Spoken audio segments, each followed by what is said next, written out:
So in just a few weeks from now, I'm going to be going to Brick World Chicago for the very first time after going to LEGO conventions for over 15 years. I've been told so many times that, David, you gotta go to Brick World Chicago. Finally booked my flight. I'm going, I'm signed up, registered. I'll be there all 4 days as an exhibitor. In fact, I'll be bringing a secret MOC. No, it's not going to be Geonosis. It's going to be something completely different that probably none of you can guess, but it's going to be pretty awesome. I can't wait to show you guys a full video about that upcoming MOC in just a few weeks from now. So if you're not an exhibitor, someone who brings a MOC to a LEGO convention, you can go to the public days. It's going to be Saturday and Sunday, June 17th and 18th. Again, this is in the Chicago area, the Midwest of the United States. So if you happen to be going or you want to go, I will be there during the public days so we can meet and greet, talk about LEGO. I am so excited to meet fans there for the first time. And then to top it all off, there's so many great people in the LEGO community coming to this convention, so many LEGO YouTubers, so many TikTokers, great MOC builders.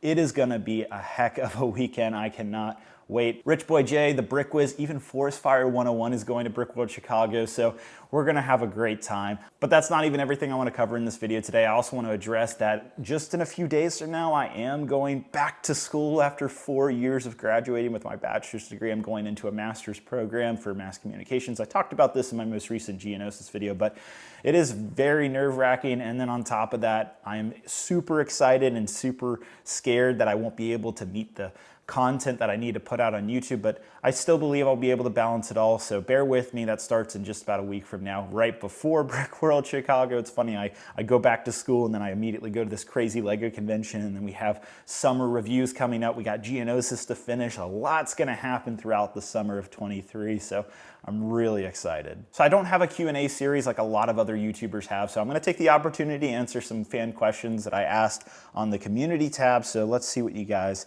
have to say. Outside of Star Wars, what are other franchises you'd love to build MOCs for?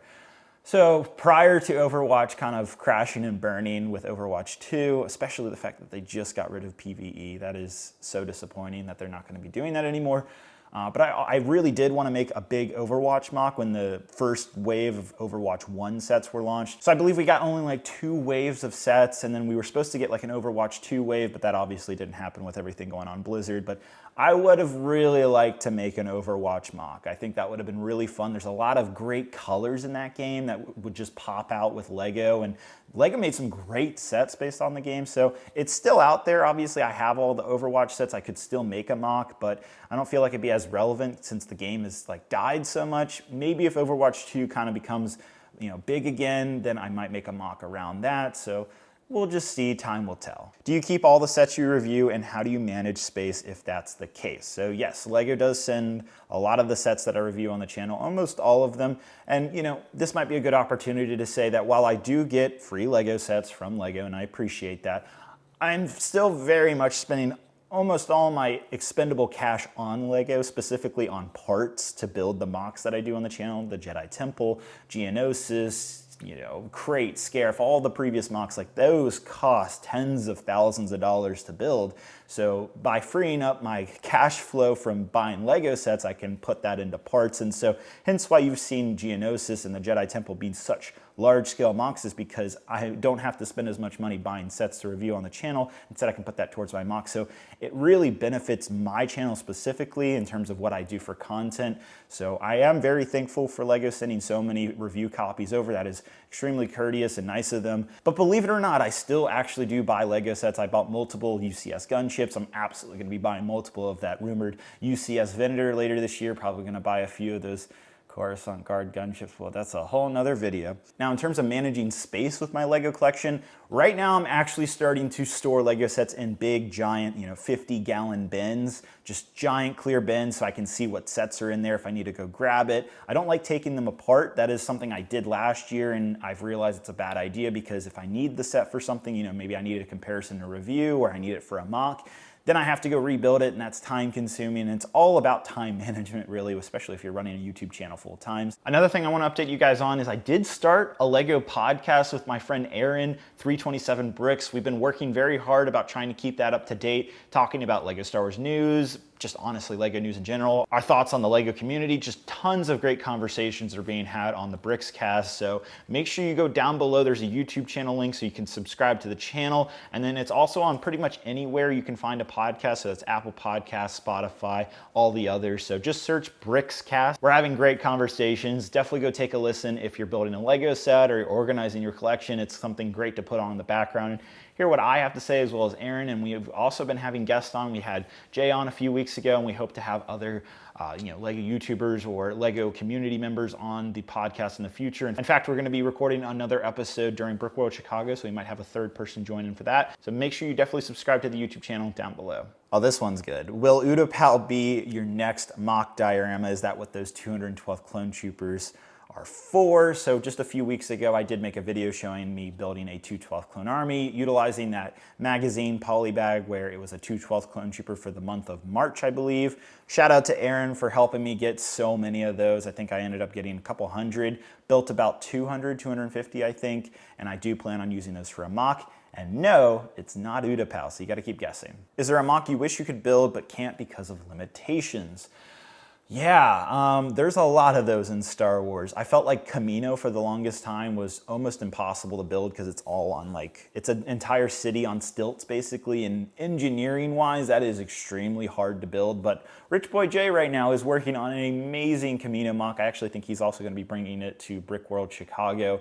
And yeah, he's proving that it is possible, and so maybe one day I will attempt Camino, but I think Jay's gonna probably do it justice before I can. I think Cato Nemoidia is also another one that's like a big city on a giant bridge that you kind of see in the background. I think with Plo Koon and the Arc 170s in episode 3, that's a really cool world that I'd love to build. And actually, I think it pops up in the Clone Wars as well. I think in season 6 or so. I think it's the Course Hunt Guard gunship. I think that's the same episode that pops up in. But yeah, I think Cato Nemoidia would be a really cool build. But again, that's an entire city floating. I know Coconut Brick Studios attempted that, but I would want to go big with those type of builds. And I think once you put so much weight on a bridge, there's only so much you can do. So there are limitations, unfortunately, to Star Wars worlds in terms of real life Lego building, in terms of how much things can actually hold before they physically break and crash and burn. How do you safely pack and transport your Lego? So this is kind of like a two-part question, I guess. In terms of moving houses, if I have to move my entire Lego collection, I'll just shove all the sets into bins, close them up, and put them in a U-Haul trailer or truck and move them that way. And believe it or not, Lego sets today are fairly well built in my opinion, and so they can survive being put into bins and kind of shuffling around. Maybe a few pieces will fall off, but it's very easy to fix, and I'd rather do that than having to rebuild literally hundreds if not thousands of sets. In terms of moving MOCs, that's a whole nother thing, but the short answer is I'll use shrink wrap in combination with wood. So if that doesn't make sense, what I'm talking about is I'll wrap the MOC into shrink wrap and I'll slide it onto little wood sections, because the wood's so sturdy that you can just pick up the piece of wood and move it without the base plates underneath crumbling. Now I do this in sections instead of the entire MOC. If you had a big 4x4 MOC, you can't really put that on a giant piece of wood. I mean, I guess you could and then slide that in the back of a pickup truck. It's really up to you, but simply wrapping things and sliding them onto sturdy, wood or particle board will work fairly well. I see people put them in cardboard boxes. That's not a great idea, because how are you going to pick it up out of the box? Because it's likely it'll crumble in the middle if you have multiple base plates. So I don't like using cardboard boxes or bins. Do you ever think we'll get prequel diorama sets? I absolutely think that next year, 2024, we'll probably see the first prequel dioramas. I think Lego is kind of doing something similar like they did with the helmets, where the first couple waves of helmets was original trilogy, and then we finally started getting prequels and even Clone Wars helmets. I think the same thing's going to happen with the diorama series, is that probably next year, if not 2025, hopefully next year in 2024, we'll get the first prequel diorama sets, maybe something from Mustafar. I mean, come on. Well, I want an Anakin versus Obi-Wan diorama scene. I think that would be awesome. I have a burning question. What is your favorite condiment? I'm not a big ketchup person. If I'm going to Chick-fil-A, I'm getting Chick-fil-A sauce. If I'm going anywhere else, probably honey mustard. Those are sauces, I guess. In terms of condiments, mayo's okay depending on what it is. Like sandwiches, I like a little light mayo on it. But yeah, not a huge ketchup person. Hot dogs, ketchup and mustard combination I think is always good. What is your opinion on GCC Grandpa Clone Custom? So if you haven't heard of them, they are a third-party Lego custom clone trooper maker. So like Clone Customs, like Minifigs For You, they make custom clone troopers that are pad printed and they look great. They match the exact same style and design as Lego.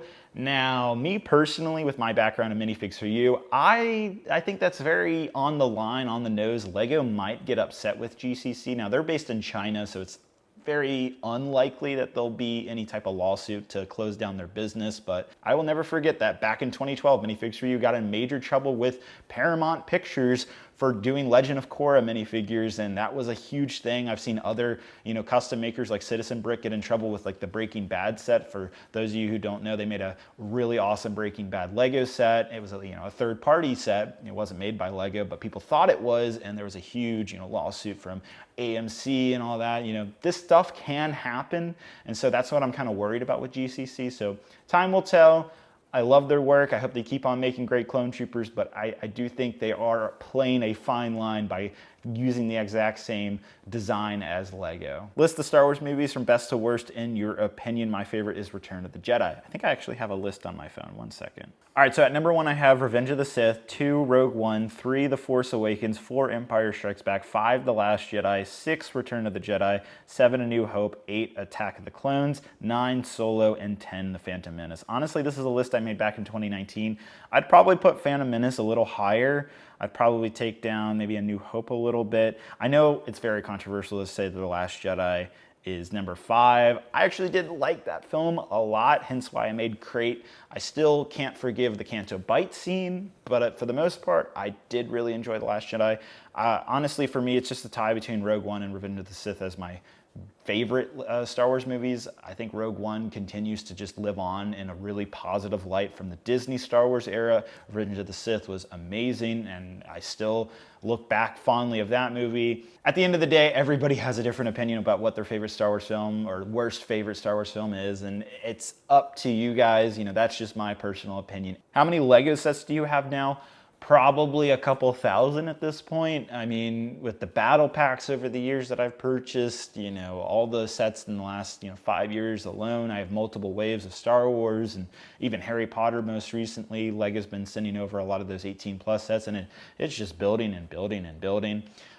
There's a lot of Lego sets in my collection, definitely in the thousands. I can't give an exact number, but certainly a lot. So the last thing is I am going to have another Whatnot stream selling a lot of Lego Star Wars sets and minifigures. So if you guys are interested, I'll leave a link down below. That's going to be again later today at 6 p.m. Eastern Standard Time on today, which is May 30th of 2023. Specifically, I have some great Lego Star Wars 20th anniversary sets. I think I have a Jabba's sail barge, lots of great minifigures like Pago the Lesser. I have like some 501st pilots. I believe I also have a Slave Leia figure, which is definitely never going to be made again by Legos. And then on top of that, I'm going to be giving 501st battle packs throughout the stream. So if you don't want to buy anything, you can absolutely just join up and potentially win some giveaways. So all the links down in the description. There's a $15 credit for when you first sign up on Whatnot. And there's also a link to the stream, which you can bookmark so you don't miss out. Again, 6 p.m. Eastern Standard Time today, May 30th. I'll see you guys tonight. Thank you guys so much for watching. Hope you guys have a great, wonderful day, and I'll see you guys later. And thanks to Whatnot for sponsoring this video.